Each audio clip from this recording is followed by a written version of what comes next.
কি একটা হাতে করে নিয়ে বলাই দৌড়ে পালালো। মালা বাড়ির ভেতর ঢুকে দেখে তাদের টাকার বাক্সে কোনো টাকা নেই। মালা দৌড়ে আসে ভোলাকে বলতে,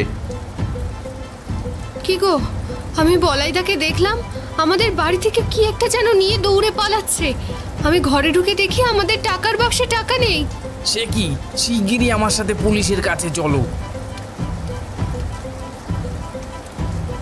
পুলিশ এসে বলাইকে ধরে নিয়ে যায় এবং পরে তারা বলাইকে জেরা করে জানতে পারে যে সবকিছুর পেছনে জমিদার বাবুর হাত আছে। পরের দিন পুলিশ এসে জমিদার বাবুকেও ধরে নিয়ে যায়। বন্ধুরা, আমাদের ভিডিওটি পুরো দেখার জন্য আপনাদের অসংখ্য ধন্যবাদ। কিন্তু আপনাদের মধ্যে প্রায় 98% লোকই আমাদের চ্যানেলটিকে এখনো সাবস্ক্রাইব করেননি। তাই আপনাদের কাছে একটাই অনুরোধ, দয়া করে আমাদের চ্যানেলটিকে সাবস্ক্রাইব করে আমাদের পাশে থাকবেন। এরকমই মজার মজার গল্প আমরা প্রতি সপ্তাহে আপলোড করে থাকি। বন্ধুরা, আজকের প্রশ্নপালায় আপনাদের স্বাগত। আমরা আমাদের স্ক্রিনে এখন দেখাবো আমাদের আগের গল্প থেকে সঠিক উত্তরদাতাদের নাম।